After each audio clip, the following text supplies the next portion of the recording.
sometimes you might accidentally crash your drone into a tree.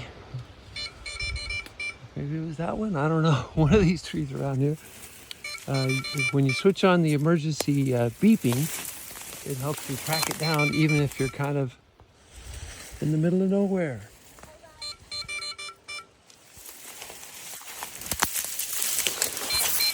Hi, buddy. You're okay.